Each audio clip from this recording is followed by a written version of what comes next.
I cannot sing, I cannot dance, but I like to watch other people sing and dance. The Pitch Perfect trilogy is a perfect template for people who love musicals or movies that involve music. It focuses on a female a cappella group called the Barden Bellas, who aim to win the collegiate a cappella competition. It is based on a non-fiction book by Mickey Rapkin, who followed 3 different university a cappella groups. One of the groups Rapkin followed was the University of Oregon DeVisu, who would be the inspiration for the Bellas. The director Jason Moore used his own experiences in college to add to the film, and with an adapted script by Kay Cannon, the film became a great success critically and commercially, and would go on to produce 2 more films. But even if you are a fan of musicals and college comedies, where does this franchise rank? Does it belong with the best, or is it just somewhere in the middle but good enough to enjoy for a first time viewing? Pitch Perfect came at a time when there weren't many great musical stories. In the past there was Blues Brothers, This Is Spinal Tap, Almost Famous and School of Rock. When Pitch Perfect came out, there was Glee. And when you hear the things that some of the actors went through, I'm starting to think that the show wasn't as gleeful as it appeared. I mean, the first Pitch Perfect film was a huge success and became a cult classic. The second did even better commercially, but as we got to the third, this franchise really ran out of ideas. I want to find out how this one film about an a cappella group spawned a franchise from this idea. Because when I look back at this, the first Pitch Perfect really just stands out on its own. So I'm going to investigate if the sequels are really necessary to make in the first place. I mean, of course they were, just take a look at this.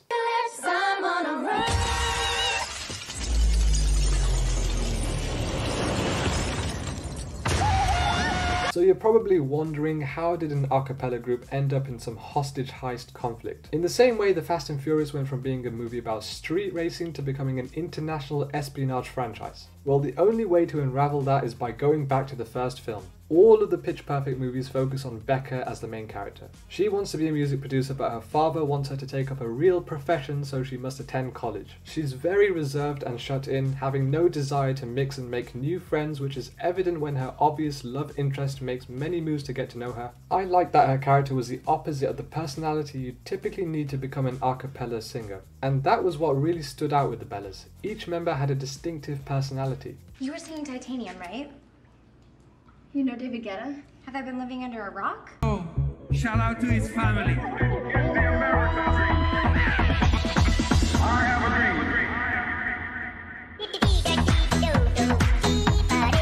I forgot that this movie was made during a time when David Guetta was at the height of his powers. And Pitbull. It was a strange time in the early 2010s. I'm not going to stand here and lie, the audition scene was great. One of the highlights of the film. It was really well edited, the way they compiled every audition together. When the movie dived into the forefront of the a cappella, that was when I was most entertained. The riff-off was another good example of the film's strength. For the most part, there were a lot of moments I found myself quite engaged. Not so much in the story, but whenever there was singing, I was into it. The whole competition arc is something we've all seen before. It felt fresh with the music aspect, but apart from that you kind of knew where it was heading. But I honestly didn't mind that you knew how it was going to end for the Bellas. It was more about how they got there, and they followed enough of the story beat template to make the final act satisfying. The group is at an embarrassing low. They have to find a way to beat their rivals. The group fails at first, they try something different and succeed. Another obstacle hits them and they drop to an all-time low, but they once again find a way to make amends and succeed and defeat their rivals. That's the general gist of underdog stories, and Pitch Perfect is no different. The commentators are in all 3 movies, and depending on your sense of humour, you're either going to love them or find them annoying.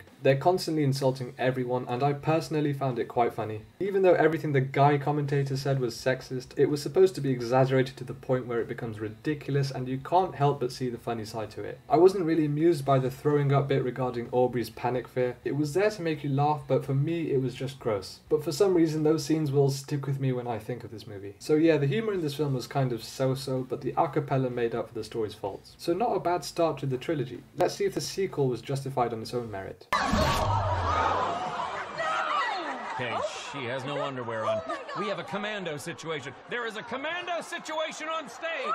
Yeah, everything I didn't like about the first film is a lot more prominent in this one. I didn't like the humour. A lot of it was about sex. Like every scene when they weren't focusing on the competition, it was something related to sex. Additional characters like Flo, who's just there to make exaggerated jokes about how hard her life was immigrating to the US, but it just feels overbearing. And it really falls flat for me because they build it up like that's the joke they're supposed to make the audience burst into laughter. There were some really weird choices made too. It didn't affect the story, but it really came off as either baffling or cringe. Like Emily does this weird dance to celebrate when she gets into the Bellas. And there was this brief but weird slow motion pillow fight scene accompanied by happy music, and I don't know what the hell I was supposed to make of it. At least it didn't last long, but it was so strange. The best part of the movie was definitely the riff-off. You can't really go wrong with it. It was extremely fun and entertaining. The riff-off was the best way of showing the rivalry between the Bellas and Das Sound Machine. They posed a more menacing threat through music rather than just plain old dialogue. Every scene of comedy felt exhausting. They just milk one scene after the other. For instance, there's this pointless dinner scene involving a romantic subplot between Fat Amy and Bumper. After she rejects Bumper to be his girlfriend, she goes on to explain why she doesn't want to be his through some very poor jokes that really makes you go, is this really the best the writers can do? But maybe it's not even the writer's fault here. I think it was probably improvised and that was the best she could come up with. They fail at another show and the group breaks down once more. I guess this is the stage of the movie where all is lost, which means they will find a way out of it, and the third act is where they shine.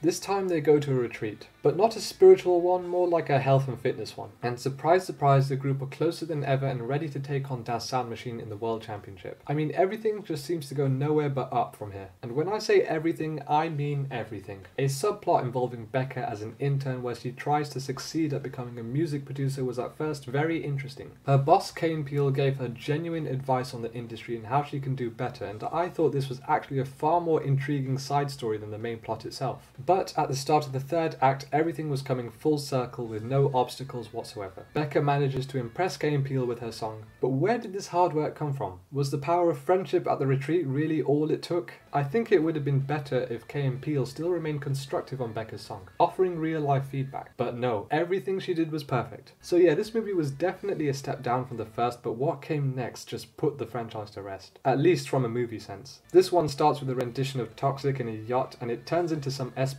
And you can really tell from the first scene that these films have truly jumped the shark. Everything feels rehashed and tied in this third film. Even the commentators have run their course. Every sexist joke they make just feels lacking in creativity. It's trying to stay modern by having this Tekashi 6ix9ine / Lil Pump. You know what, just pretty much any white rapper. He's only in this one scene, but to be honest, I wouldn't have minded if he was in the movie more. Imagine if the Bellas had to do the remix of Gummo in their performance.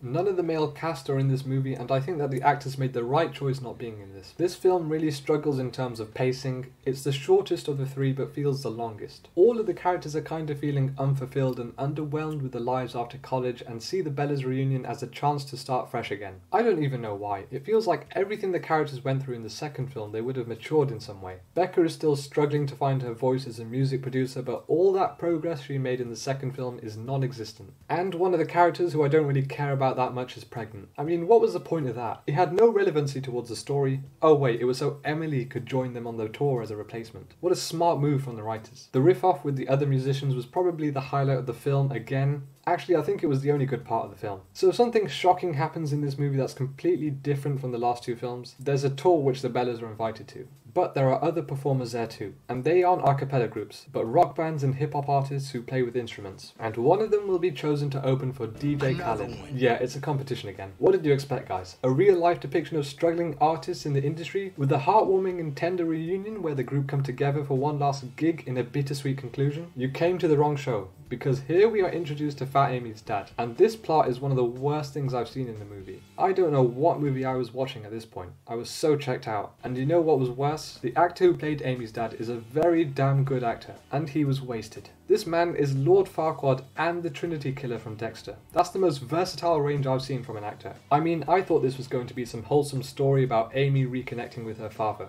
And I thought that was the theme of the whole movie because Aubrey had problems with her father. I was very wrong. But maybe if the movie was good, I actually would be mad at myself. But what I couldn't bear was that this subplot was the big third act finale. It wasn't even cool. The Bellas are captured in the most casual way. And by the way, what terrible security from the army. These are the people defending America. How I fear for them. The problem I have with the sequels is that they're way too predictable. You know they're going from one competition after the next and it always has to be bigger and the stakes are a lot higher than the last. It's ironic because when Becca came into the group in the first movie, she changed up the style and hackneyed performance of the Bellas and turned it into something fresh and original. And the story in the sequels feels like it doesn't really progress and prefers to stick with cliches of competitions, rivals, falling out with the group and then getting getting back together and winning, there needed to be a change in how the story flows. But because the trilogy is so reliant on its comedy, which also gets tiresome, then you have another problem to solve. And all of these elements culminate into a mess which is clearly evident in the third film. And now there is a TV show, a spin-off about Bumper in Berlin. This is no different to the Ice Age spin-off show Adventures of Buck Wild. I can't really tell the difference between the two. One is a show aimed at kids with cartoon characters, and the other is Ice Age. If you really like the musical performances or just musicals in general, then I suppose you can look past all the cringe stuff that goes on in between. But if you're just an average Joe like me, then I recommend watching no further than the first film. Yes, the second one has some cool moments with Das Sound Machine, but really this whole trilogy cannot work with just the music. There needs to be more development in regards to the characters and originality of the story.